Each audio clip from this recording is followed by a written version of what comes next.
나무다사 바가와토 아라하토 삼마 삼부타사 나무다사 바가와토 아라하토 삼마 삼부타사 세상에 존귀하신 님, 거룩하신 님, 올바로 원만히 깨달으신 님, 부처님께 예경하나이다. 청문, 소리를 들었다 이러는데 청문, 예. 예. 청문, 소리를 듣는다는, 예. 소리를 들으면 바로 곧 해탈이다, 청문적 해탈이다라고. 그래서 우리가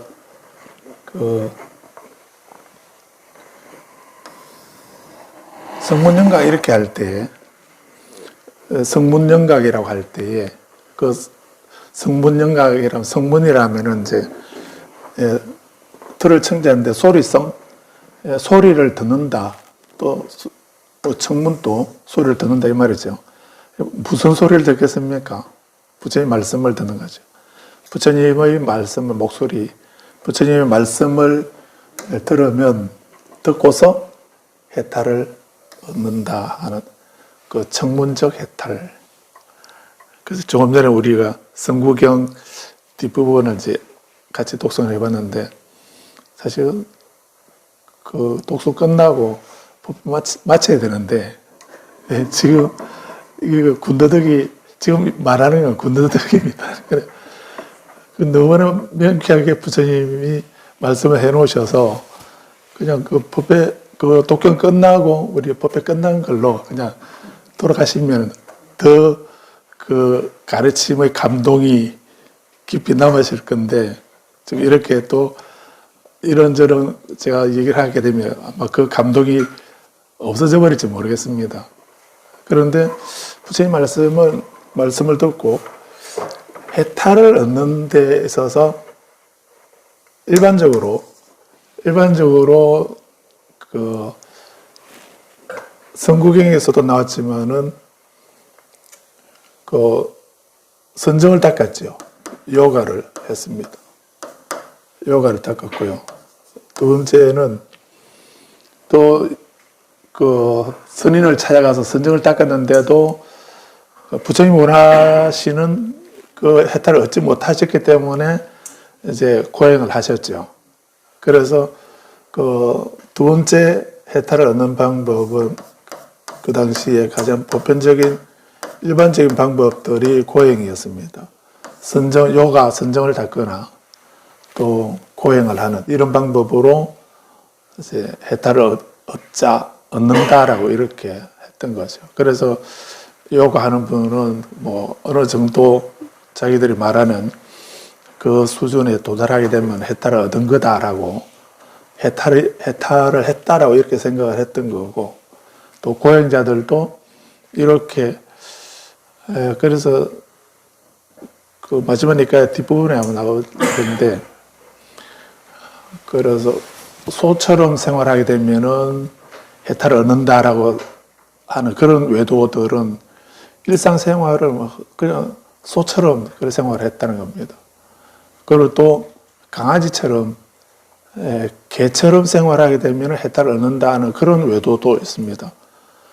그 세니하고 뿐냐라고 하는 그 두 고행자가 그런 수행을 하던 사람이었죠. 그래서 부처님 찾아가서,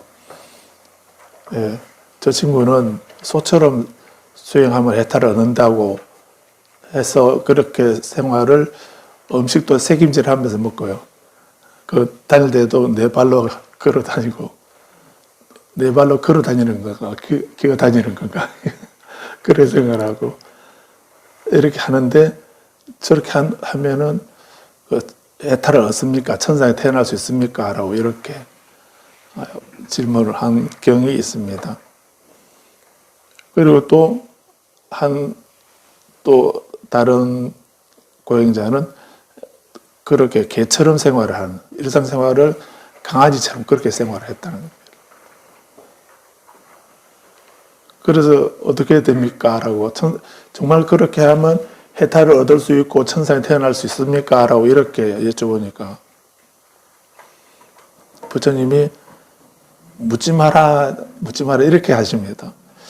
법화경에서도 지지하라, 멈춰라 이렇게 하신 말씀이 아마 법화경의 그 말씀도 그 경에서 나온 게 아닐까 싶습니다. 부처님은 다 말씀을 잘 하시는데 그 경전하고 법화경에서는 묻지 마라, 멈춰라 이렇게 하시거든요. 좀 특이하죠. 그래서 묻지 마라, 멈춰라. 나의 그것에 대해서 나의 질문하지 마라. 이렇게 합니다. 묻지 마라 하면 우리는 묻지 마라 하면 그냥 그만두죠. 이렇게 생각하겠는데, 이 사람은 부처님이 묻지 마라 그러니까 더 궁금해지는.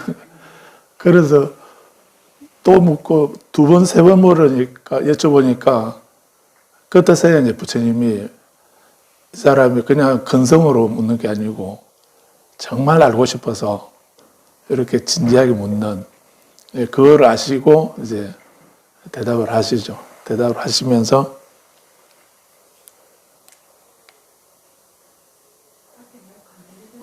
안 들렸던가요? 이제 나올라나? 마이크가 들고 있었는데. 그래서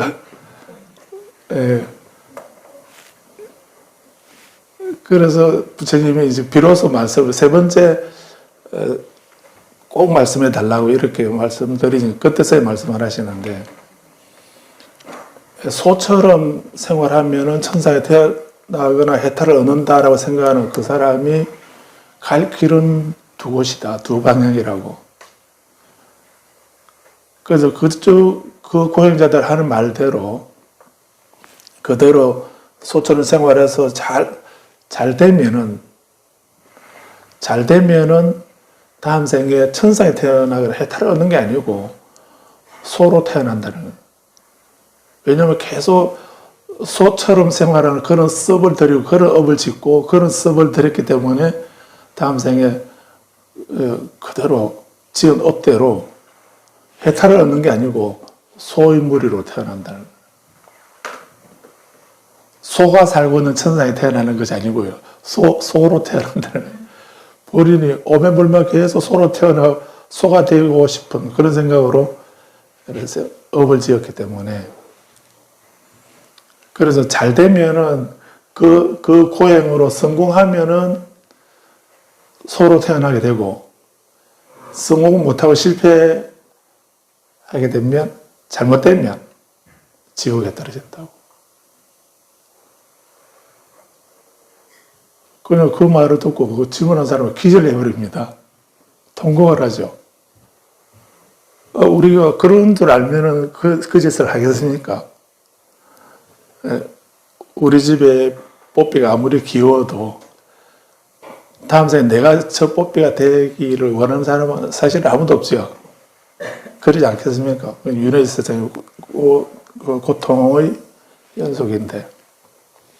그래서 부처님이 바로 첫 질문에 바로 말씀 안 하신 게, 질문하자 바로 그렇게 말하게 되면 부처님이 다른 고행자를 비난한다고 이렇게 생각할 것이기 때문에, 그래서 이제 부처님이 바로 말씀을 안 하신 겁니다. 그래도 이 사람이 정말 바르게 깊이 그 바른 법을 알고 싶어 하는 그 생각이 강한 것을 아시고 비로소 이제 말씀을 하신 거거든. 그래서 요가를 하는 사람들은 선정을 닦음으로써 천상에 태어난다라고, 해탈을 얻는다라고, 해탈이 같은 말은 아니긴 한데요. 그 천상에 태어나는 거하고 생천하고, 이 천상에 태어나는 거 또는 우리는 그 불교나 자연화교나 불교에서는 이제 해탈 열반 이렇게 하게 되면 해탈은 천상에 태어난 거하고는 다르죠. 근데 이거는 이제 윤회에서 벗어나는 걸 말하는 건데, 그래서 아무튼 그 바라문들이나 우파니샤드 철학에서 바라문들은 나중에 처음에는 제사를 지내면 천사에 태어난다라고 생각을 했는데 이제 좀 더 발달하면서 제사로는 안 된다 하는 그런 생각을 합니다. 그래서 이제 그 바라문들이 제사 지내는 바라문들이 일부 이제 수정주의자, 선정을 닦는 이런 풍토가 생겨나게 되죠. 그분들이 우타칼라마부타하고 알라라칼라마라고 하는 이런 스님들도 바라문 계통의 선정주의자들이었거든요. 그리고 고행자들도 이 고행을 통해서 천상에 태어날 수 있다라고 하는 그런 고행을 함으로써 이제 천상에 태어난다. 왜 우리는 그 죄가 많고 업이 두텁기 때문에 그래서 이 무거운 업을 없애기 위해서는 고행을 해야 된다고. 그래서 아까도 당신은 사치스럽게 해서 풍족하게 살고 사치스러운 생활을 하고 그렇게 그런 생활을 했다. 이 말은 고행을 안 했다는 말이잖아요. 그런 생활을 하게 되면 해탈을 얻지 못한다. 그래서 그렇게 생각 안 하고 힘들고 어렵게 그렇게 고행을 해야만 우리 무거운 죄를 없앨 수 있다 하는 이런 그런 생각이 기본적으로 고행자들이 가지고 있는 생각이죠. 그런데 부처님은 이제 초전 법륜경에서도 말씀하셨지 않습니까? 감각적 쾌락, 욕망을 추구하는 생각, 그 극단을 떠나야 된다. 그리고 이익 없는 무익한 고행을 떠나야 된다고 이렇게 했지 않습니까? 우리가 고행할 필요 없다 이 말하고는 좀 다른 겁니다. 근데 그럼 고행이란 무엇인가? 우리에게 지혜가 생기게 만드는 것은 우리가 지혜가 생기게 만드는 것은 그거는 고행이 아닙니다. 그 소처럼 생활하고 개처럼 생활을 이렇게 해도 그런 생활을 통해서 지혜가 생겨나게 된다면 그거는 고행이라고 안 하는 겁니다. 그건 지혜가 생겨나지 않고 또 다른 집착이 생기고 번뇌가 생기고 집착이 되고 어두운 업이기 때문에 그래서 그 소나 개가 살고 있는 곳에 태어나거나 아니면 지옥에 떨어진다라고 이렇게 말씀한 거예요. 그래서 그게 단지 힘든가 또는 쉽고 편한가 이걸로 고행과 고행 아닌 거 이런 식으로 나누는 것이 아니고 그런 것이 아닙니다. 그래서 단지 힘들고 고생스러운 행동 이 말이 아니기 때문에 그래서 그런 것을 고행이라 하는 것이 아니고 힘들고 어려운 거 그런 것을 고행이라 하는 게 아니고요. 무익한 고행이라고 그 초전법륜경에 이익이 없는 무익한 고행을 떠나야 된다라고 이렇게 우리는 뭔가 이익이 있어야 되는데 이 이익이라는 것이 지혜죠. 지혜가 있어야 바른 지혜가 있어야 그 사람의 말이나 행동이나 생활이나 이런 것을 또 다 지혜롭게 바꿀 수가 있죠. 근데 그런 지혜가 없으면은 그거는 고생만 실컷 하는 거지 나에게 아무 이익이 없다고 한다면 그거는 정말 의미 없는 그런 무익한 고행이다 이렇게 말하는 거죠. 그래서 그런 이익이 없는 지혜가 생기게 하지 않는 또 본질을 알지 못하게 하는 어떤 형식에만 매여 있는 이런 것은 그 무익한 고행이다 이렇게 말씀한 거죠. 그래서 부처님은 이런 요가나 고행을 통해서 그것만을 통해서 해탈을 얻는 것이 아니고 불교는 부처님 말씀을 청문함으로써 청문하게 되면 부처님 말씀을 들으면은 해탈을 얻는다는 겁니다. 부처님 말씀을 바로 들으면은 해탈을 얻는다. 청문하면은 바로 해탈을 얻는다라고 하는 이 말을 TV 말로 하면은 바로도 퇴돌 이렇게 하는 거죠. TV 말로 하면은 바로도 퇴돌 이 말이 바로도에 있는 존재들이 이 법문을 듣기만 하면 해탈을 얻는다 하는 이런 말씀이거든요.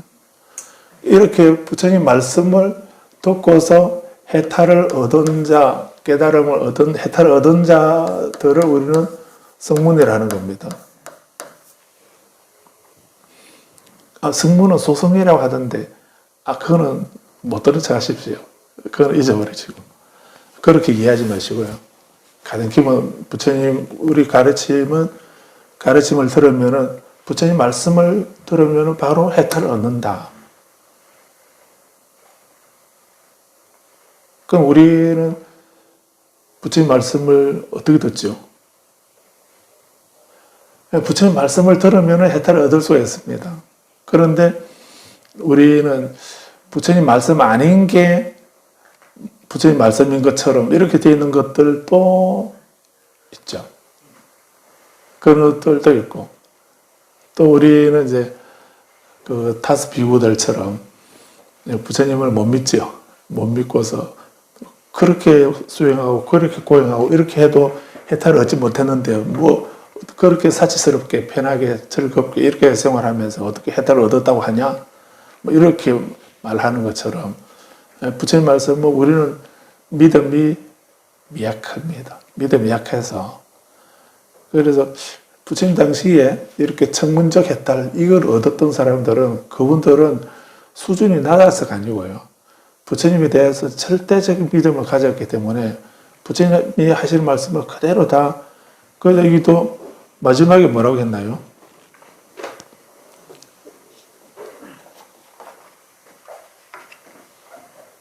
마지막에 그 비구들이 다 따라 듣고서 말씀을 듣고 다 기뻐했다. 기뻐했다고 했나요? 마지막에 뭐라 했나요? 만족해하며 기쁘게 받아들였다. 그런데 한문으로 말하면 신수봉행 이렇게 하잖아요. 계대환이 신수봉행 이렇게 하는 건데 다 크게 기뻐하면서 믿고 받아들였다, 받아지녔다 이렇게 금강경이나 한문으로는 그렇게 번역되어 있거든요. 그렇게 다들 기뻐하면서 믿고 그 말씀을 믿고 전혀 털만큼 의심이 없는 거죠. 부처님에 대한 절대적 믿음이 있기 때문에 그 말씀을 있는 그대로 받아들여서 그 받아들여야 본인도 이제 그렇게 말하고 보고 듣고 생각할 수가 있는데 근데 그 믿음이 미약하게 되면 그거 안 되는 겁니다. 다음에 그거 밀라레파 10만송 보시게 되면 밀라레파 10만송 우리 같이 한번 읽어보면 좋겠는데 읽을 게 참 많습니다. 읽을 게 참 많은데 언제 읽을지 모르겠는데 근데 그 밀라레파 10만송 보게 되면 밀라레파 존자에게 그 수많은 제자들이 있었는데 첫 번째 가는 제자 첫 번째 가는 제자를 해와 같은 제자라고 이렇게 합니다. 두 번째 제자는 달과 같은 제자다라고 이렇게 말하거든요. 그래서 그 두 번째 제자는 이제 레충바라고 하는 제자입니다. 이 제자는 이제 그 밀라레파 존자가 먼저 제자가 됐는데 그런데 밀라레파 존자는 얘가 큰 제자인 줄 알았는데 그래도 첫째는 아니다 하는 걸 아십니다. 그래서 이제 나중에 이 레충바라고 하는 이 제자는 밀라레파 존자의 두 번째 달과 같은 제자가 되고 첫 번째 제자는 간포빠입니다. 간포빠 존자가 해와 같은 제자로 첫 번째 제자가 됩니다.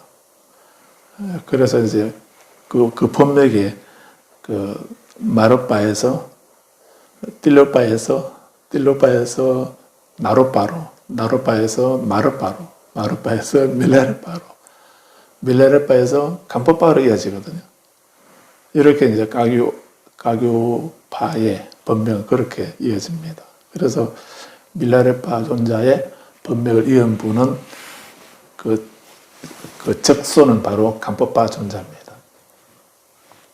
그런데 간법파 존자는 몇 번 말씀을 드리게 됐는데 그 레충파라고 하는 이 제자는 이제 밀라레파 존자는 그냥 그 흑마술 그걸 배워서 이제 엄마가 이제 모친이 그 좀 한을 풀어 달라고 이렇게 해서 내가 흑마술을 배워서 이 한을 좀 풀어 달라고 이렇게 하니까 이제 그 엄마의 그 요청에 그 밀라레파 존자가 이제 그 흑마술을 배워가지고 그 흑마술로 이제 그 동네를 완전히 초토화시켜 버렸죠.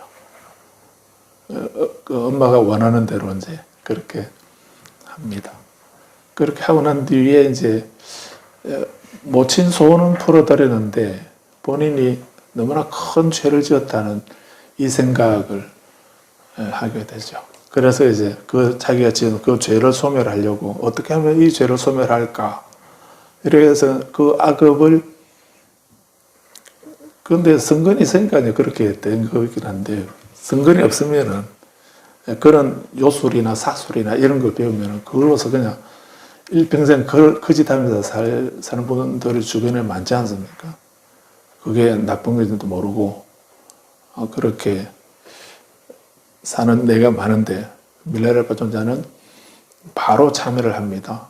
그래서 이건 아니다 이렇게 생각을 하고서 갑자기 돌풍을 일으켜가지고 바위 같은 그런 우박이 떨어지도록 하고 돌풍을 이렇게 해서 그 회오리 바람으로 그 동네 가축들 다 죽여버리고 삼촌 집 다 망하게 이렇게 만들어버리거든요. 그래서 그런 신통력 우리도 가끔 이런 말 하면 안 되는데 좀 답답하면 전쟁이라도 일어나가지고 확 뒤집어졌으면 좋겠다 이 소리 하는 분들 가끔 있죠. 그 사람들은 6.25 세대는 아니죠. 6.25를 안 겪어본 사람이 그런 소리 하지 6.25 겪어본 사람이라면 설마 그 소리 못 하겠죠. 전쟁이 얼마나 무서웠는데 근데 그렇게 본인 조금 속 답답하다고 전쟁이 일어나서 확 뒤집어지면 좋겠다라고 그런 꿈에도 그런 생각하면 안 되죠. 전쟁이 일어나면 안 되는 겁니다. 어떻게든 전쟁이 안 일어나야 되고 전쟁 안 일어나도록 우리가 강해져야 되고 하는 너무 당연한 게 아니겠습니까? 그 이기는 방법이 다 두드려 부셔가지고 이기려고 생각하지 마시고요. 그래서 생각부터 바꿔야 되는데 아무튼 그래서 밀라레파 존자가 마르파 존자를 만나서 이제 악업을 정화하게 되는 겁니다.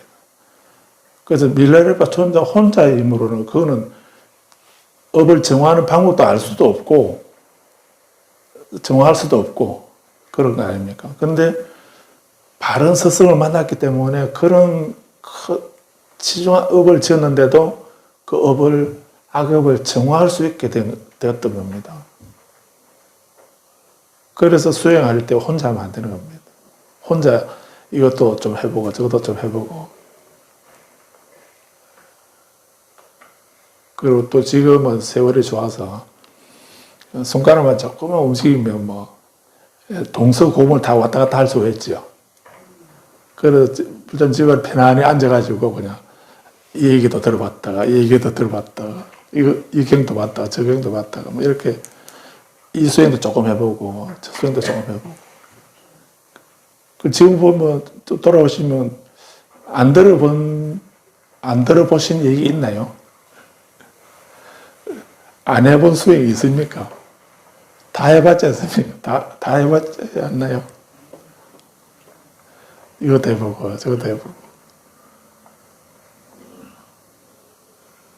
또 몸에 좋다면 다 주워 먹지 않습니까? 그런 것처럼 이 얘기도 들어보고 저 얘기도 들어보고 이 수행도 해보고 저것도 해보고 그 결론은 뭐든가요? 결론은 아직 결론에 도달 안 했습니까? 결론은 이거 다 해봐도 소용없네. 부처님 별로 영감이 없으시네. 이거 아니던가요?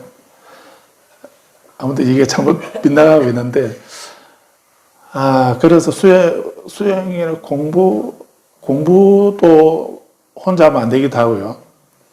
또 수행은 혼자 해야 되는데, 기도나 수행은 또 스승을 의지해야 되는 겁니다. 스승이 없으면 안 돼요. 스승이 없으면 진전이 없습니다. 업이 정화될 수도 없고, 뭐 책에 있는 거 그대로 여기저기 주워 들은 얘기로 그래서 없어질 것 같으면, 아무튼 밀라레프 존자가 마르빠 이 스승을 만났기 때문에 본인이 그 무슨 업을 없앨 수 있었던 겁니다. 그 없애고 난 뒤에 수행을 해야지, 그 업을 그대로 가지고 있으면서 수행하면 수행이 되겠습니까? 절대로 안 되는 겁니다. 우리는 그런 생각을 안 하죠. 그래서 자기 업이나 습이나 업이나 이런 걸 그대로 간직하고 있으면서 그거는 그대로 챙겨두고, 그리고 또 뭐 이제 법문 들으면서 나 이거 수행해보고 이거 기도해보고 이 경전 보고 이 공부해볼까 하는 이런 생각을 하기 때문에 우리는 어두운 업은 그대로 남아있고 거기다 또 다른 거 하나 들어오고 이렇게 하게 되면 이게 중화가 되는 것도 아니고요. 이것도 아니고 저것도 아니고 하면서 더 어두운 업만 더 가중되는 그런 결과를 낳는 겁니다. 그래서 바른 스승을 꼭 찾아야 돼요. 그래서 원각경에서도 말씀합니다. 말세 중생이 선지식을 만나기만 하면, 스승이죠. 선지식을 만나기만 하면 악도에 떨어지지 않는다 하는 이런 말씀을 하신 이유가, 그 표현도 그런 의미에서 하신 말씀이라고 볼 수 있습니다. 그만큼 스승이 중요한 겁니다. 그래서 우리는 라말라캡수치요, 스승에게 귀합니다. 부처님에게 귀합니다. 가르침과 성가에 귀합니다. 이렇게 하지 않습니다. 그래서 그럴 때 또 스승은 아무나 스승이라고 하지 마십시오. 아무나 하지 마시고요. 그 10년, 달라이라마 선생님 12년에 걸려도 10년에 걸려도 스승을 함부로 정하지 말고 찾아라고 이렇게 얘기를 하는 이유가 거기에 있습니다. 그냥 겉모양만 보고 이름만 듣고 명성만 듣고 스승이라 하면 안 되는 겁니다. 그거를 보면 나와는 아무 상관없는 겁니다. 그럼 어떤 스승을 만나야 됩니까? 밀라레파 존자에게 마르파 존자 같은 그런 스승 만나야 되는 겁니다.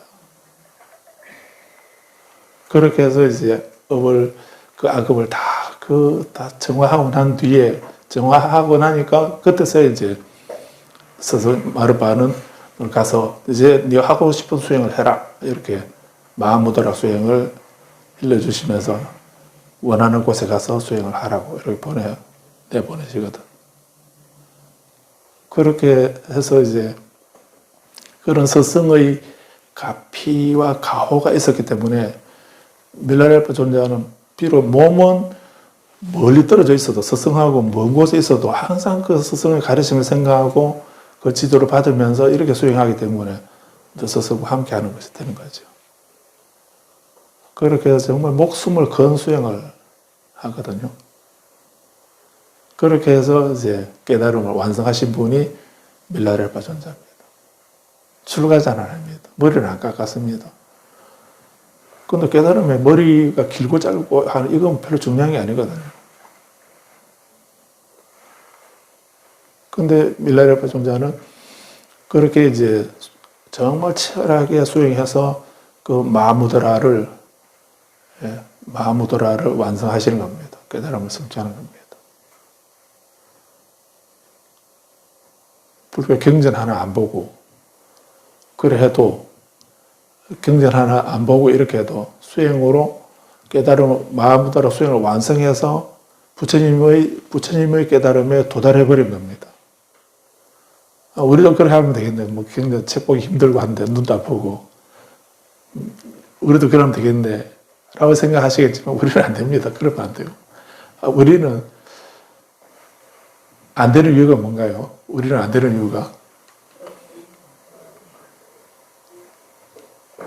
우리는 불자님을 그렇게 밖으로 이끌어줄 수 있는 스승이 없지 않습니까?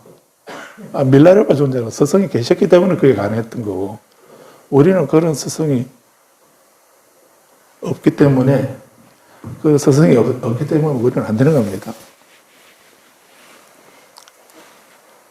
그러기도 하고, 또 밀라레파 존재와 같은 그런 절대적인 믿음, 이런 것도 우리는 없습니다. 소리가 계속 왔다 갔다 하네요.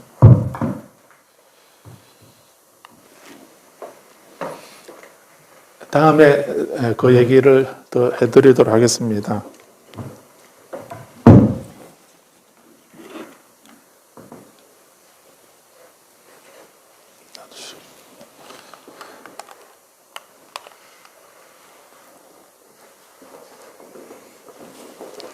그런데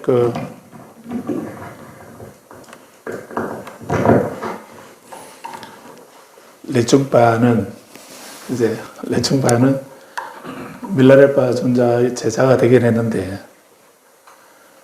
우리 스승 이제 밀라레파 존자하고 어떤 절로 갔는데요. 거기에서 큰 법회가 있었던 겁니다. 법회가 있는 데서 이제 뒤에서 그 법회를 참관하게 되는데, 그 레축파 보니까 거기 그 티베트 스님들이 그 논쟁을 하는 거 아니었습니까? 그 법문을 하고 논쟁을 하고 이렇게 하는데, 근데 그 법문하는 그 스님이 불교 논리학에 대해서 되게 깊이 알고 이렇게 하면서 법문을 하는 걸 보고서, 저 스님은 저렇게 논리학에 대해서 되게 경전이나 논리학에 대해서 훨씬 잘 알고 이렇게 하는데, 우리 스승은 밀라레파 존재는 인도에 가본 적이 없지 않습니까? 그걸 경전도 모르고 불교 논리학도 모른다, 이런 생각이 드는 겁니다. 그래서 나는 저 스님처럼 저렇게 논리학에 잘 알기 위해서 인도로 유학 가야 되겠다, 공부하러 가야 되겠다, 이렇게 생각합니다. 그러면서 스승에 대해서 믿음이, 우리 스승은 수행을 해서 성취자는 되셨을지 몰라도 불교 경전이나 논리학에 대해서는 잘 모르신다, 이 생각을 하면서 스승에 대해서 믿음을 잃어버린 겁니다.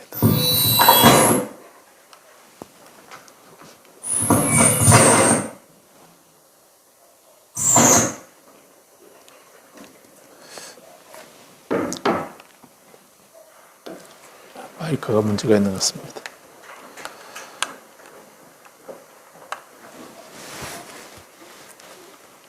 더 자세한 얘기는 다음에.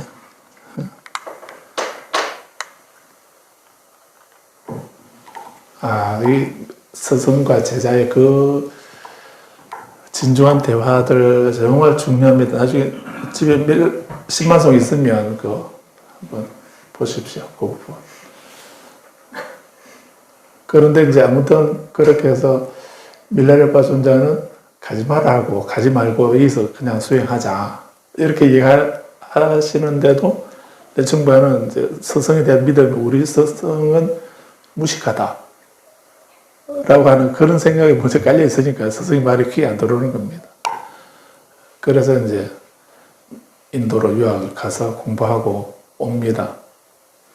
오는데, 오면서 이제 자기는 인도에 가가지고 여러 가지 그 밀교 수행이라든지 이런 걸 다 배우고 왔다는 이런 그런 자만심에, 나는 그런 다 배우고 이제 법을 받아서 이렇게 오는데 우리 스승은 잘 모르지? 라고 이렇게 하면서, 우리 스승은 선정력은 있고 뭐 이렇게 하실 줄 몰라도 이런 거에 대해서 무식한 분이지 하는 그런 교만한 마음이 가득 차 있게 됩니다.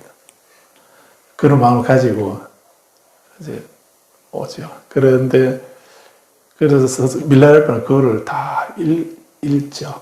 그래서 그 아상을 꺾어버리려고 아무 뭐 큰 나무 하나 없는 그런 황량한 들판을 걸어가다가 같이 이제 걸어가다가 밀레르파 존재가 신동력으로 갑자기 막 온 사방이 캄캄하게 만들면서 비가 내리도록 천둥이 치고 우박이 떨어지고 뭐 비가 내리는 이런 식으로 신동력으로 그렇게 하는 겁니다.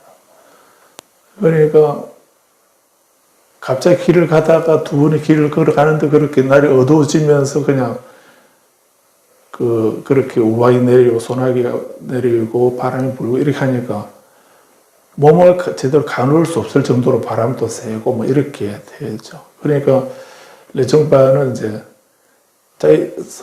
다른 분 같으면은 스승을 좀 이렇게 뭐 가려주거나 어떻게 하려나 이 생각도 하겠지만 그건 교만한 마음이 있었기 때문에 그 생각도 못하고 그냥 주저앉아가지고 이렇게 웅크리고 앉아서 이렇게 어찌할 바를 모르고 앉아있다가 그렇게 조금 지나니까 이제 그 구름이 그치면서 비가 멎고 합니다. 그때서야 이제 우리 스승이 어디 가셨지 하고 돌아보니까 스승이 안 보이는 거예요. 그런데 이제 그렇게 가기 전에 들녘으로 가기 전에 그 야크 소뿔 있잖아요.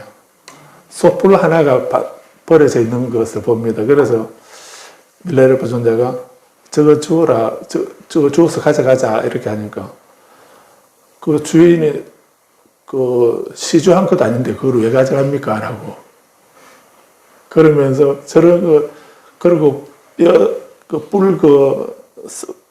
마른 뿔 그거 하나 주워가서 뭐 하겠습니까? 어디에 쓰려고 그럽니까? 하면서 아무 소용도 없는 물건이다라고 이렇게 말하면서 안 주워갑니다. 그러니까 쓸 데가 있을 텐데 한번 가져가지 이렇게 하니까 준 거 시주한 것도 아니고 또 뭐 별로 쓸모도 없는 저런 뭐 썩은 뿔을 주워서 뭐 합니까? 이런 식으로 퉁명스럽게 뭐 이렇게 대단하니 스승에 대한 믿음이 있으면은 그걸 주워라면 바로 죽고 뭐 이렇게 할 텐데 그 존경심이 없기 때문에 그 말씀 하나하나 다 토를 달면서 받아들이지 못했던 겁니다. 그러니까 밀레르파 존재가 직접 그럼 내가 가져가지 하면서 직접 주워서 이제 가져가시는 겁니다. 그래 가시다가 이렇게 이제 소나기가 오고 한데 비가 그쳤는데 아무리 찾아도 안 보이는 겁니다. 그 어디 계십니까? 막 부르면서 어디 계시냐고 이렇게 하니까 나 여기 있어 라고 모습은 안 보이는데 소리가 들리는 겁니다. 그래 한참 어디에도 숨을 데도 없고 뭐 피할 곳도 없고 한데 그런 황량한 들판에 아무것도 없는 그런 들판에 근데 형체는 안 보이는데 나 여기 있다라고 이렇게 부르는 겁니다. 그래서 이렇게 쳐다보니 소리 따라가서 보니까 그 야크 뿔 속에 그 구멍이 안 있습니까? 거기에 서서 밀레르파 존재 그 뿔 안에 그 대롱 안에 들어가서 앉아서 편안하게 앉아 쉬고 계시더라는. 그러면서 나 여기서 들어와 이렇게 합니다. 그래서 레충바도 들어가려고 머리를 들어보니까 머리가 커가지고 이게 그 조그마한 그 뿔 구멍 속에 어떻게 들어갑니까? 그래서 밀레르파 존재는 그렇게 그 신동력의 비를 오게 또 만들었지만은 그 몸을 축소시켜서 그 뿔 속에 들어가서 앉아있어 편안하게 앉아있을 수 있을 그런 신통력이 있는 그런 분인데 레충바는 뭐 인도 가서 밀교 수행을 하고 복을 받고 경전을 가져오고 이렇게 했다 해도 아무것도 할 수 없는 그런 위급한 상황에서 자기 몸 하나가 제대로 가눌 수도 없는 또 그런 뿔 속에 들어갈 수도 없는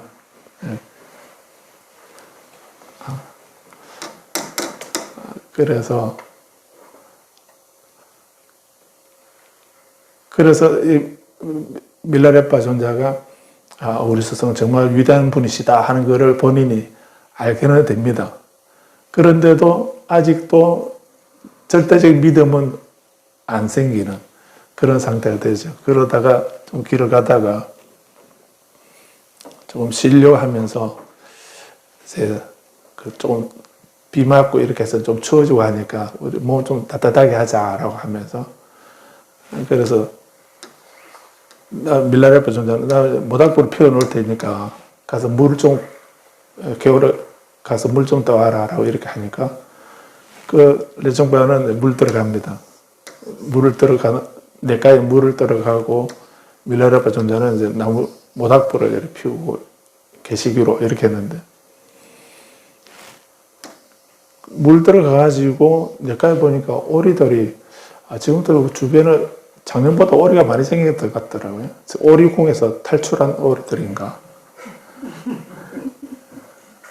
그 오리가 많아가지고 작년은 개구리 소리가 많이 들었는데 오늘 지금 포획할 테니까 개구리 소리가 많이 안 나더라고요. 그러고 보니까 오리들이 많이 다니고 있더라고요. 좀 더 지나는 소리가 더 날지 모르겠는데 아직 그렇더라고요. 소리 나긴 하던데 작년보다 많이 안 하더라고요. 아직. 근데 내가 가보니까 그 오리들이 얘들이 거기서 왔는지 모르겠는데 그 오리들이 막 물가에 놀고 있는 거 그거 보느라고 그 오리들이 떠다니고 거기서 놀고 있는 거 그거 보느라고 정신이 팔려가지고 본인이 물 떠러 왔다고 하는 걸 잊어버려요. 거기서 그냥 그 오리들 떠서 놀고 있는 그거 한참 보고 있다가 한참 보고 지나는데 근데 이제 그 떨어가고 난 뒤에 이제 밀라레파 존자는 기도를 합니다. 밀라레파 존자는 불을 피워놓고 모닥불을 착거리로 불을 피우고 있을 때 물 떠와라 이렇게 했지 않습니까? 그 불 피워놓고 그러고 다키니와 모든 그 지근강불하고 모든 부처님이 내 아들 레청바에게 지혜를 가피를 해 주십시오라고 이렇게 기도를 하고 그러고는 이제 호마기도 하는 것처럼 이렇게 피워놓은 여기다가 이제 레청바가 인도에서 공부하면서 가져온 그 경전들 다 여기다가 다 넣었을 때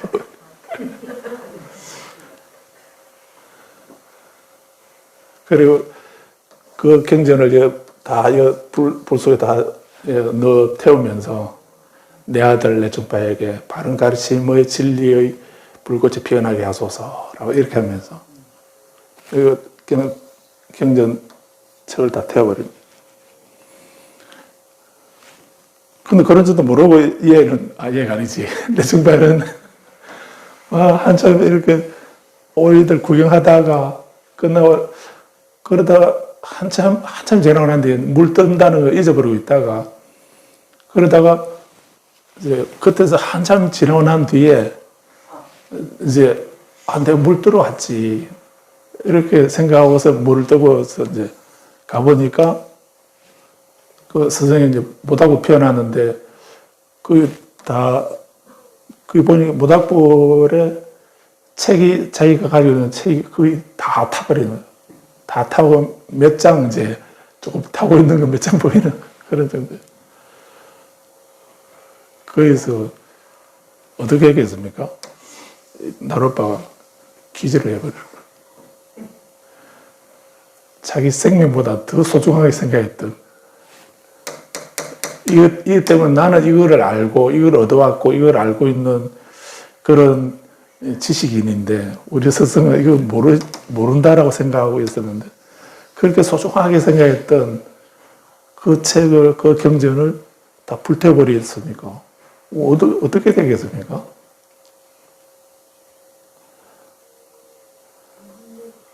그래서 그 레청바를 스승에게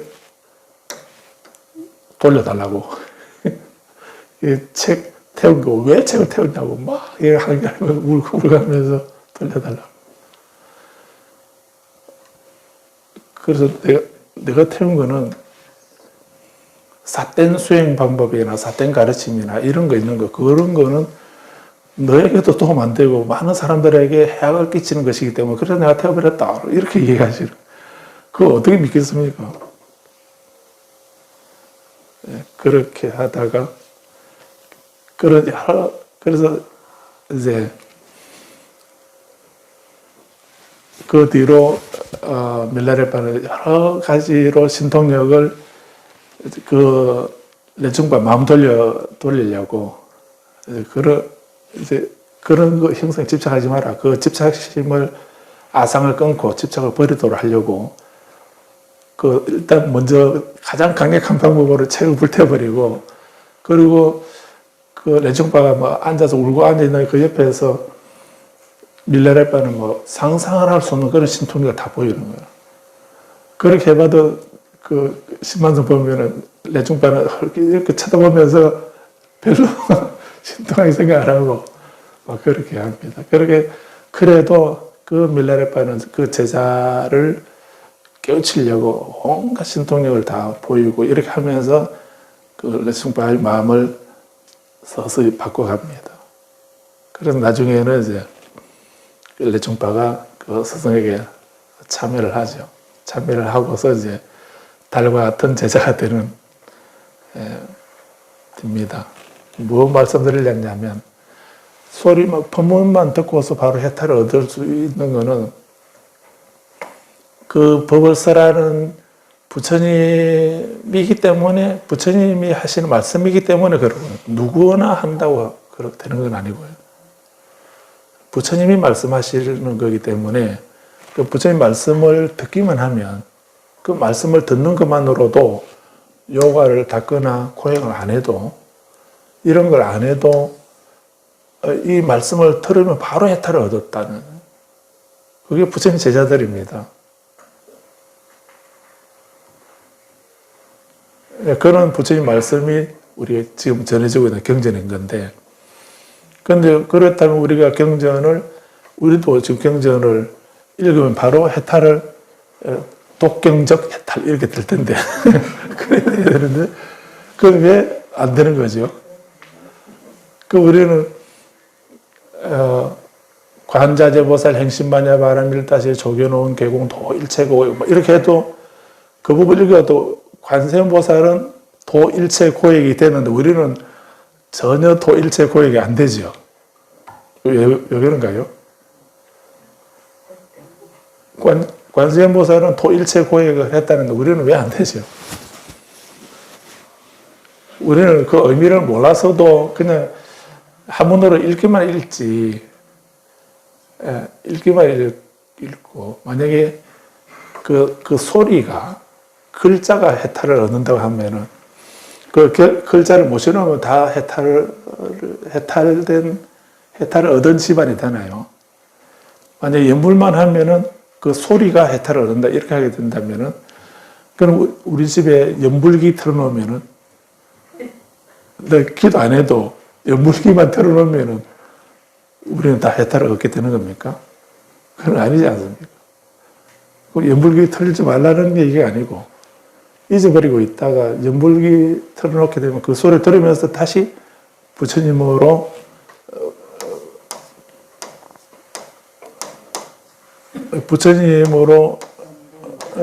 되돌아가는 거죠. 잊어버리고 있다가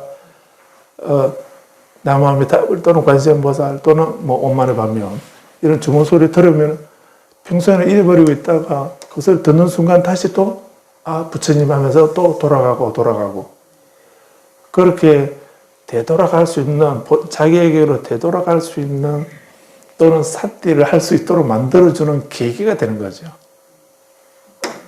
그런 계기가 되도록 하려고 하는 거지, 그냥 뭐 우리 분위기 좋으라고 이렇게 하는 그건 아니지 않습니까? 아무튼 우리 경전은 부처님 말씀이니까 그 경전을 읽기만 하면 해탈을 얻는 거 되죠. 되는데, 근데 우리는 왜 안 되는가? 두 가지 이유가 있을 수 있습니다. 하나는 경전이 다 경전이 아니다 하는 생각도 하셔야 됩니다. 왜냐하면 한 3,000년쯤 지나다 보니까 그 부처님 말씀 아닌 것이 부처님 말씀인 것처럼 이렇게 꾸며서 가장해서 들어온 그런 것들도 있습니다. 그런 거라면 뭐 당연히 영업이 없겠죠. 그런 것도 있기도 하고. 그래서 우리 파는 안목을 갖는 것이 중요한 이유가 거기 있고, 또 하나는 우리는 부처님 그 말씀에 대한 그 절대적인 믿음, 그게 우리는 부족합니다. 그게 없고, 내가 바꾸려고 하는 이런 생각 없이 그냥 내가 하고 싶은 건 다 하고, 거기에다가 또 내가 바라는 내 몸이 건강하고 병이 낫고 하는 일이 잘 되고 뭐 원하는 것이 잘 이루어지고 이런 거를 보태는 거죠. 그러니까 우리 업은 개선이 안 되고 계속 업만 가중되는 것밖에 안 되거든요. 그렇기 때문에 이런 말씀을 들어도 우리 해탈을 얻지 못하는 겁니다. 그런데 이렇게 이 청문적 해탈이라는 이 말은 얻어지는 해탈을 얻는다는 이 말의 의미는 덕법안정이라 이렇게 말합니다. 진리의 눈이, 진리를 바라보는 그 눈이, 법안이, 진리의 눈, 법안이 청정해짐을 얻는다. 진리를 바라보는 눈, 그것이 법안이 청정해진 것을 얻는다. 청정한 법안을 얻게 된다. 이렇게 해도 되겠네요. 그래도 되고. 청정한 진리의 눈을 얻게 된다. 이래도 되고. 또는 진리를 바라보는 그 눈이 맑아지는 것을, 청정해지는 것을 얻게 된다. 하는 이런 의미도 되고. 그 다음에 또 해탈을 얻는다는 이 말이, 그 말이 전범, 범부를 굴려서, 내가 지금은 범부인데, 범부인 내가 이 부처님 말씀을 들음으로 해서 성인을 이룬다. 전범성 성지도. 범부를 굴려서 성인이 되게 하는 가르침. 이룰 성자였습니다. 성성. 해탈을 얻는다는 말을 너무 어렵게 생각하지 마시고, 해탈을 얻는다는 말이 진리를 바라보는 그 눈을 얻게 된다, 법안을 얻게 된다 하는 거고, 그 다음에 전범성성. 이런 것을 해탈이다. 이렇게 봐도 되죠. 삼임에도 우빠가가 가야강과 보리수 사이에서 길을 가는 나를 보았다. 보시오, 그대의 감관은 맑고 피부는 청정하다. 감관이 맑고 피부색이 청정하다. 다른 고행자하고는 다르게 보였다는 이런 얘기죠. 그들은 무엇을 위하여 출가했는가? 그들의 스승은 누구이신가? 누구의 가르침을 즐겨 배우는가? 이렇게 질문을 했습니다. 그래서 이 질문을 듣고서 대답하시기를, 나는 모든 것에서 승리한 자, 일체를 아는 자, 모든 상태에 오염되는 것이 없다. 일체를 버리고 가래를 부수어 해탈을 이루었다.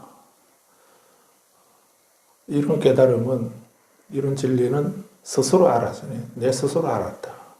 누구를 스승이라 하겠는가?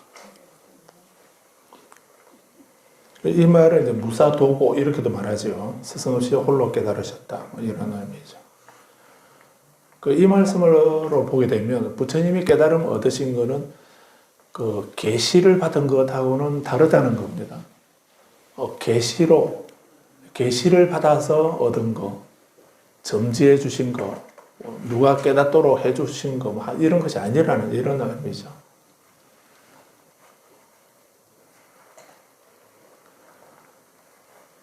나에게는 스승도 없고 나와 같은 자도 없다. 나에게는 스승도 없다 하는 이 말씀은 앞에 이제 우타칼라마부타 알라라칼라마하고 고행을 하실 때 그때 그 지도해 주신 분 그분들은 부처님 스승이셨나요? 그 수행을 할 때는 그분들을 의지해서 수행을 하셨지만은 근데 그런 수행이 그분들의 그 가르침이 부처님이 원하시는 모든 것에서 승리하고 일체를 아는 자 이런 자가 되기에는 그런 깨달음을 얻는 데는 도움이 안 되는 것이었기 때문에 그 스승을 버리고 떠났다라고 했지 않습니까?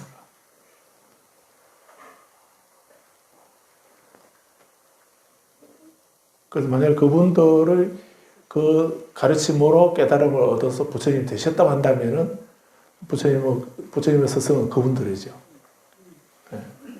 근데 그분들을 버리고 떠났기 때문에 부처님이 깨달으신 이 깨달음을 얻게 해준 스승은 없으셨던 겁니다.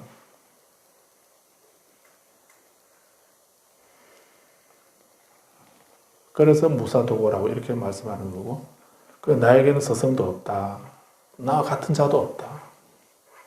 부처님이 깨달으신 이런 깨달음을 얻은 사람은 천상천하 무여버린 겁니다. 천상천하에 부처님 같은 분, 나와 같은 자는 없다는 이런.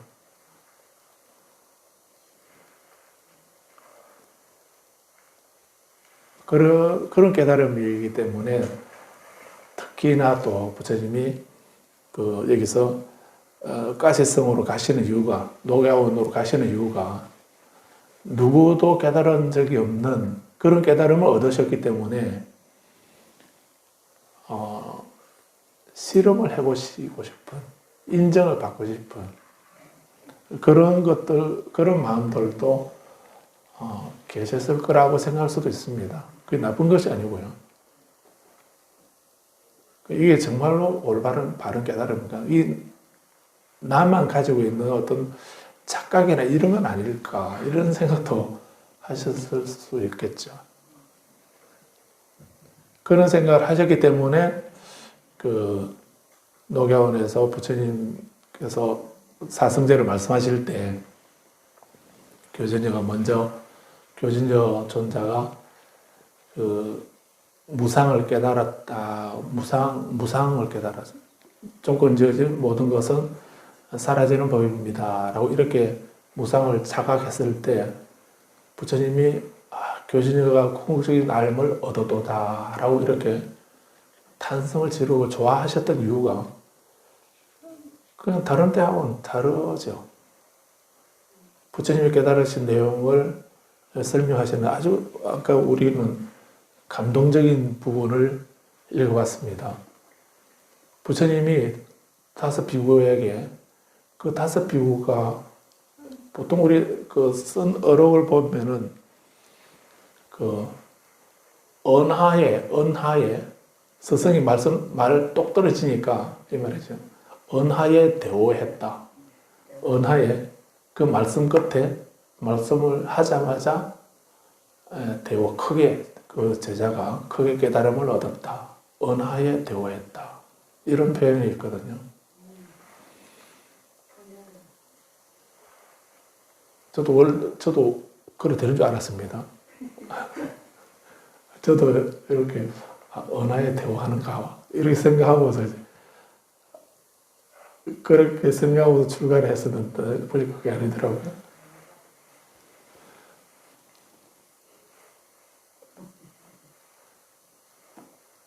그 육조선사는 업무소 이생기심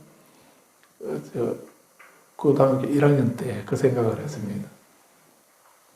육조선사가 업무소 이생기심 그 부분에서 깨달음을 얻었다는 본문을 듣고 학생회에 있는 금강경 해설서를 가지고 처음부터 끝까지 다 읽어봤는데 깨달음이 안 오더라고요. 육조선사는 그거 읽고 와서 깨달음을 얻었다는데 나는 왜 못 깨닫지? 나는 왜 언하에 대우가 안 되지? 예.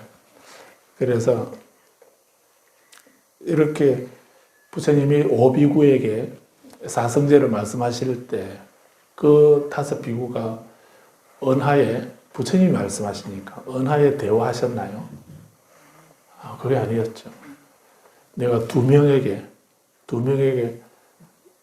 그 성제를 설명을 계속 부연 설명을 이렇게 하시게 되면은 3사람이 5명 중에 두 사람의 특별 과외로 계속 얘기를 하게 되면 3명이 글식하러 갔다.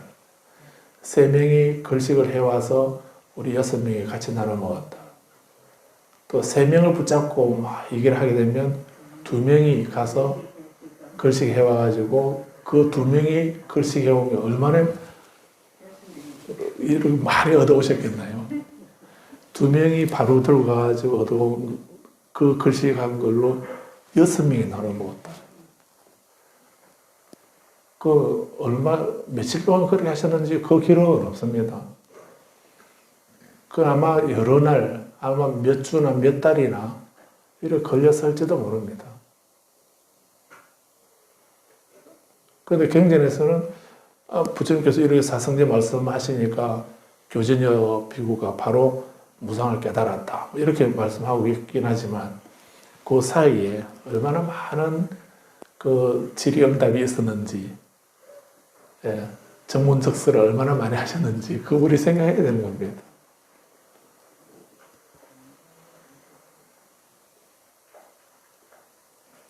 나에게는 스승도 없고 나와 같은 자도 없다.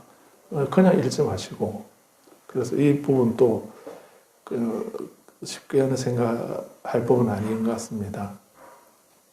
하늘과 인간에서 나와 견줄 만한 이 없어. 나는 참으로 세상에서 거룩한 이 위없는 스승이다. 홀로 올바로 원만히 깨달은 자로서 청량한 정멸을 얻어서 진리의 수레바퀴를 굴리기 위하여 가시성으로 나는 간다.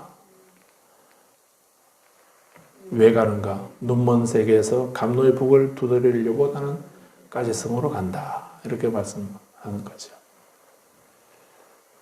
아주 명문입니다. 그래서 이건 외울 정도로 나는 일체의 지자요 성자다. 나는 모든 것을 다 알고 모든 것을 다 깨달았다. 모든 것에서 승리한 자이고 일체를 아는 자다. 모든 상태에 오염되는 것이 없다. 일체를 버리고 가래를 부수어서 해탈을 이루었다. 나는 스스로 알았으니 누구를 스승이라 하겠는가. 이 깨달음은 나 스스로 깨달은 진리이다. 이 말씀이죠. 진리의 수레바퀴를 굴리기 위하여 나는 가시성으로 갔는데 눈먼 세계에서 감노의 북을 두드리려고 가시성으로 간다.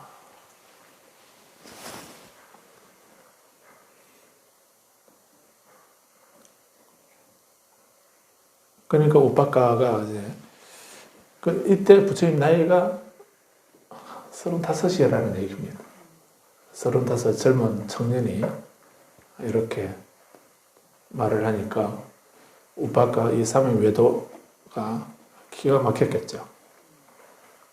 그래도 일체를 다 알고 모든 것에서 승리한 자다 이렇게 하면은 그러면은 머리가 허연한 90이나 100살 정도 된 그런 노바라문이 그런 분이 말하면은 그래도 조금 생각을 할 수 있을 텐데 35살 좀 다른 얘기인데 향봉 스님이라고 계시는데 그 스님이 쓴 수필집 하나 보면 만행을 다니다가 어떤 시골 버스를 타고 가는데 어떤 스님 중학생 정도 되어 보이는 그런 학생이 타는데 보니까 학생인데 보니까 스님 성복을 입고 있는 머리도 깎았고 성복을 입고 이렇게 있더라. 그렇게 학교 이제 마치고 집에 절에 간다고 버스를 타더라는. 그 같은 출가자다 싶어서 반갑기도 하고 안쓰럽기도 하고 그래서 이래저래 말을 들어보니까 그래서 그 수필에 스님이 하는 말이 스님들은 참 자비심이 없어가지고 저렇게 천진난만한 저런 나이에 굳이 머리 그래 팍팍 깎아가지고 그걸 또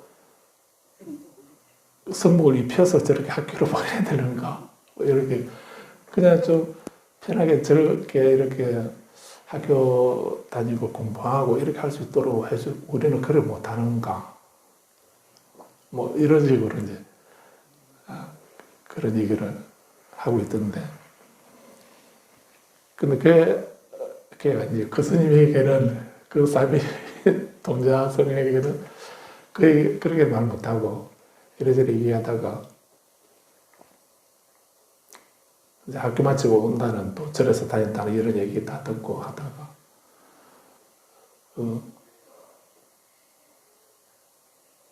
그 스님들에게 물으면 안 되는 게 두 가지가 있는데 하나는 나이를 물으면 안 되고요. 또 하나는 왜 출가했는지 이거 물으면 안 되는 걸로 되어 있습니다. 왜 그런지 모르겠는데 왜 출가했는지 그거 묻지 말고요. 그 과거를 묻지 마세요 이 말인가. 그래도 나이 묻지 말고. 그런데 향봉 스님은 이제 그 어린 스님에게 왜 출가했어요? 라고 이렇게 물어봤답니다. 그러니까 그 애가 이제 딱 첫 마디가 조금도 망설임 없이 첫 마디가 은하에 은하에 무상했어요. 딱 이렇게 하더라고요. 무상해서 인생이 무상해서 출가했다고 하더라고요. 그래서 그 말을 듣고 향봉 스님이 감동을 받은 것이 아니고 충격을 받아서 어떤 충격을 받았냐면 저렇게 이제 중학교 1학년, 2학년 때 어려 보이는 저 나이가 우리가 얼마나 그 세뇌를 시켰으면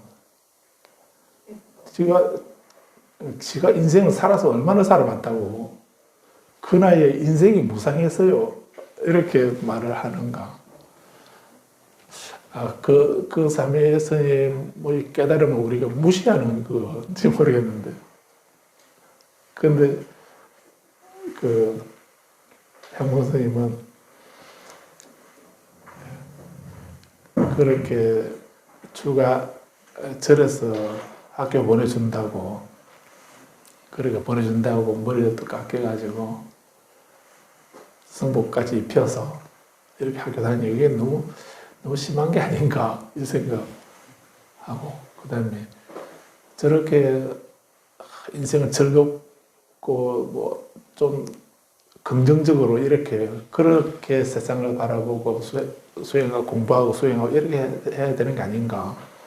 저렇게 저 어린 아이에게도 무상을 그렇게 강요하고 뭐 이렇게 해야 되는 건가. 뭐 그런저런 생각으로 이렇게 그런 수필을 읽어본 적이 있습니다. 근데 아무튼 그래서 무상이라는 게 꼭 그 어떤 부정적인 그런 것만을 말하는 게 아니죠.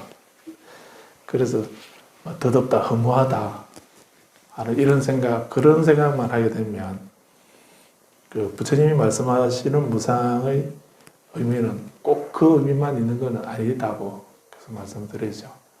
그래서 조건 지어진 모든 것은 변하고 바뀐다, 사라진다 하는 그 진리를 말씀하신 건데, 그래서 아무튼 엉뚱하게 갑자기 그 생각이 나는 건데, 그래서 부처님이라 이렇게 하게 돼 진리를 깨달은 성자라고 하게 되면은 우빠가는 그렇게 나이가 많은 그런 사람이 진리를 깨달았다 이렇게 하게 되면 인생의 연륜이 있으니까 받아들여질 수도 있겠는데, 이제 35살밖에 안 된 사람이 나는 모든 것에서 싸워서 이겼다. 그리고 나는 모든 것을 다 안다. 이렇게 말하니까 아마 바로 수긍이 안 됐던 모양입니다. 그래서 두 번째 질문이 무한 승리자가 될 만하다고 자연합니까?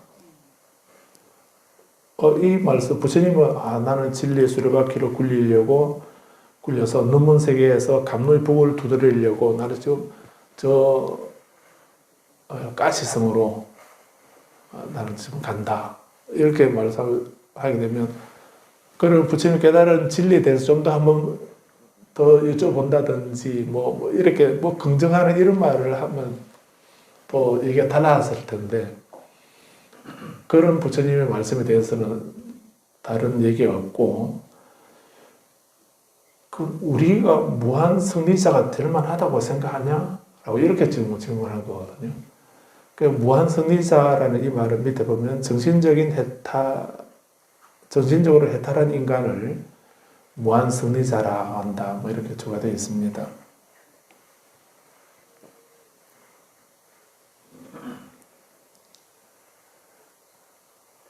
그럼 우리가 해탈을 얻을 수 있다라고 그렇게 생각하냐라고 이렇게 하니까 이제 부처님이 아주 명료하게 말씀하십니다. 번뇌가 부서지면 그들도 나와 같은 승리자가 되리. 번뇌가 부서지게 되면 누구라도 번뇌가 부서지게 되면 나와 같은 이런 승리자, 깨달은 이 위없는 스승이 될 수 있다라고 이렇게 말씀한 거죠. 악한 자를 정복하여 엇박하여 나는 승리자가 되었네. 악한 것을 정복했다. 번뇌를 정복했다. 이런 말이죠. 이렇게 계속 부처님 말씀을 여쭤봐도 우박가로서는 도무지 수긍할 수 없는 그런 대답을 하시니까 아마 부처님이 6년 동안 계속 묵언을 하시면서 말씀을 안 하셔서 우박가를 설득하는 그런 표현이 잘 못 되어서 그래서 우박가가 이해를 못 했겠습니까?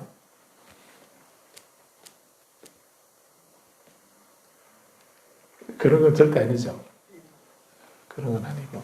그래서 부처님은 아주 명료하게 부처님의 깨달음의 내용을 말씀하셨고, 그리고 이 말씀들이 불교의 큰 특징인 것입니다. 아무튼 이 말을 듣고서 그렇게 말을 하니까 사명에도 우박가는 보시오 그럴지도 모르지 라고 말하면서 머리를 흔들면서 쇳길로 사라졌다. 부처님 말씀을 이해를 했으면 큰 길로 가시면 그러세요? 그럼 부처님까지 성으로 잘 다녀오세요.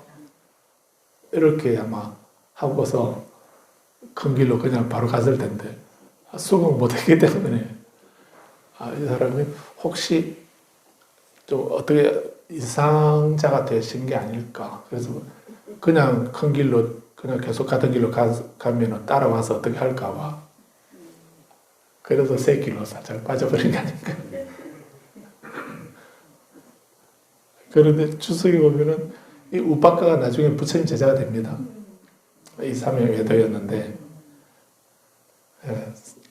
사냥꾼의 딸하고 결혼을 해가지고 생활하다가 역시 나를 이렇게 세속에 살아서는 안 되겠다 이렇게 해서 나중에 부처님 제자가 되었다고 이렇게 합니다. 그런데 법을 설하려고 깨달음을 얻으시고 설법하시려고 이제 그 룸비니로 길을 떠나자 바로 처음 만나서 이제 그 처음 만난 인간이 우박가였는데 근데 처음부터 벌써 부처님의 깨달음을 그 동조하거나 긍정하거나 지지하거나 이렇게 한 것이 아니었죠. 그래서 아마 저 같으면은 또 룸비니까지 가도 또 이럴 게 아닐까 이 생각해가지고 아마 차라리 가지 말고 여기서 혼자 법락을 누리면서 살지 뭐 이렇게 생각했을지도 모르겠는데, 근데 부처님은 그 커다란 차이와 연민의 마음 때문에, 그래서 부처님이 그 룬민으로 가시는 이유가 뭔가요? 눈먼 세계에서 감노의 북을 두드리려고, 눈먼 세계에 감노의 북을 두들기려고, 그래서 가시성으로 가셨다는, 그 부처님만이 가지고 계시는 그런 위대한 자애와 연민의 마음 때문에 가셨다는 이런 얘기가 됩니다. 그런데 그런 동기로 룬민으로 가시는데, 녹야원으로 가시는데, 룬민이 아니고 녹야원으로 가시는데도 거기 있는 5 비구들은 부처님을 반기지 않습니다. 그래서 그 부분 아까 읽어봤고요. 여기까지만 하고 마칠까요? 214페이지에 부처님이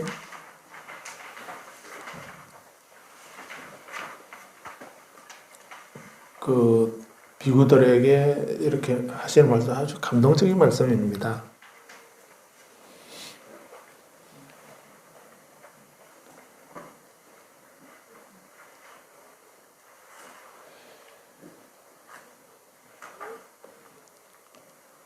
(211페이지) 맨 밑에 보시게 되면, 수행의 성들이여 열애의 호칭을 벗이여라고 부르지 말라. 아부소, 벗이여, 친구여, 이렇게 동년배에게 붙이는 친밀한 호칭으로 아부소라 했다. 이렇게 주가 되어 있습니다. 그런데 깨달음을 얻기 전에는 친구였지만은, 이제 깨달음을 얻었으니까 나를 이제 친구라고 부르지 말고 나를 부처라고, 열애라고 불러라, 이런 얘기죠. 열애의 호칭을 벗이여라고 부르지 마라. 수행성들이여, 열애는 거룩한 님이다. 올바로만이 깨달은 님이고, 수행성들이여 귀를 기울여라. 불사가 성취되었다. 내가 가르치리라. 내가 법을 설할 것이다. 내가 가르친 대로 그대로 실천하면 머지않아 훌륭한 가문의 자제로서 집에서 집 없는 곳으로 출가한 그 목적인 위없는 청정한 삶의 완성을 지금 여기에서 스스로 알고 깨닫고 성취하게 될 것이다. 라고 이렇게 말씀을 합니다. 그래서 이건 아주 중요한 구절입니다. 귀를 기울여라. 불사가 성취되었다. 내가 가르치겠다.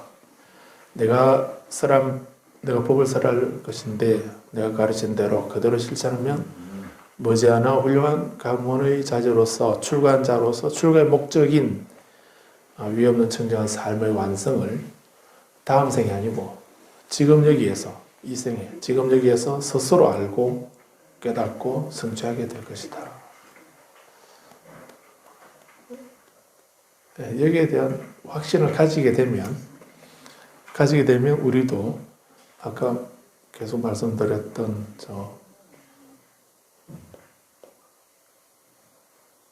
소리를 듣고 바로 해탈을 얻는 그것이 가능합니다. 그런데 우리 부처님께서 하신 이 말씀 우리는 못 믿죠.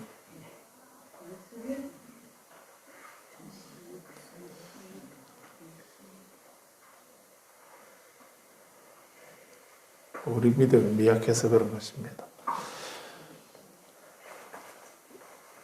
여기까지 하겠습니다. 내일은 이제 윤달 특별 가행정진 입제를 하겠습니다.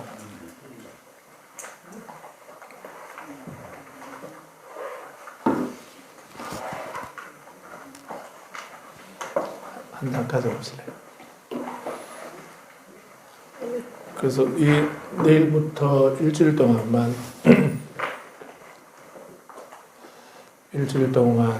그 반야이취경을 가지고 수행하겠습니다.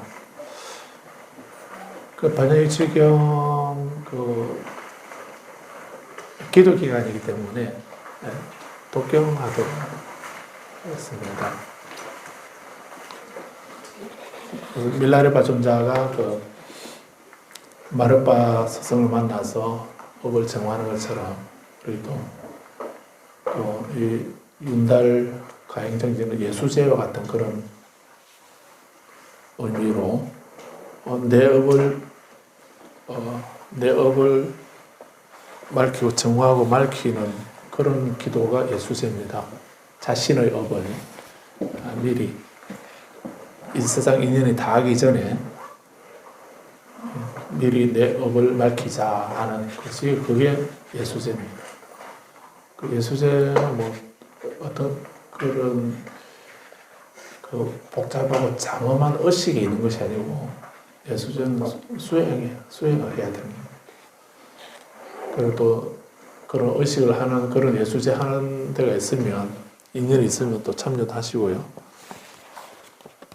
그래서 우리 북단에서는 뭐 그렇게는 안 하고 일주일 동안 정전을 하겠습니다. 근데 반야이치경을 가지고 반야이치경하고 그 금강산을타 그 백자신을 배우면서 업을 정화하는 그런 수행을 하겠습니다.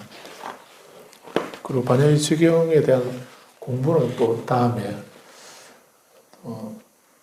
신만송과 함께 또 인연이 되면 그 공부를 하도록 하겠습니다. 그런데 이번 가영정진하면서 그 딱돌 만다라를 준비를 했습니다. 그 윤달에 이제 준비하는 거니까. 그래서 그 딱돌 만다라를 보통 원래는 이제 명주에다가 청색으로 이 색깔로 염색을 하고 그리고 금박으로 인쇄를 하고 이렇게 하도록 되어 있는데 근데 그것을 그냥 계속 본인이 그 수지하는 걸로 이렇게 하면은 그 괜찮은데요.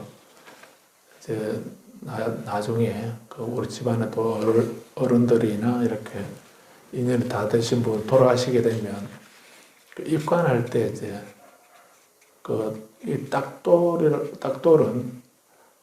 이제 퇴돌은 법문을 들으면 해탈을 얻는다 할 때는 퇴돌이고요. 또 그 딱돌을 이 법문을 받아 지닌다는 말은 수행하는 거죠. 이 법문을 부처님의 이 법문을 받아 지니게 되면 바로도에 있는 존재들이 이 법문을 받아 지니게 수지하게 되면 해탈을 얻는다 할 때 그때는 딱돌입니다. 그 딱돌의 그 법문을 다란이로 압축한 것은 딱돌 만트라, 딱돌 그 바로도 진언이고 그것을 이제 그 보현왕 열애를 중심으로 보현왕 열애로 해서 가운데 보현왕 열애하고 딱돌 그 만다라 진언을 만다라 형식으로 이렇게 한 것은 이제 딱돌 만다라 형식입니다. 딱돌 만다라고 요 구체적인 내용은 만트라 딱돌 진언이고 그 딱돌 만다라고 이 만다라를 그 법신 보신 화신해서 만다라를 3개를 이렇게 했습니다. 그 한지에 그래서 원래는 비단천에도 하기도 하는데 그렇게 하면 태우게 되면 공해가 발생하기도 하고 이렇게 해서 그릇 같아서 그래서 이제 그 태워도 공해가 발생하지 않는 걸로 하려고 이렇게 한지에 이제 했습니다.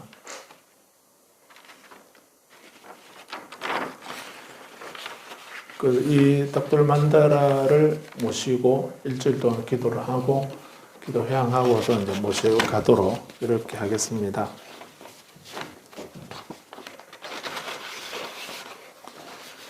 그래서 이걸 모시게 되면 모시는 분은 이제 이렇게 봉투가지 만들었습니다. 잘 여기 넣어서 모셔뒀다가 누가 돌아가신 분 계시면 입관하실 때 이제 그 입관하고 이제 마지막에 금강경 탑다라니를 위에 듣거든요. 듣고서 이제 마무리하는데 그 탑다라니 올리기 전에 이 만다라를 이제 그 가슴 위에 이렇게 펴드리면 됩니다. 예. 그렇게 수지하실 수 있도록 이렇게 하시면 되겠습니다.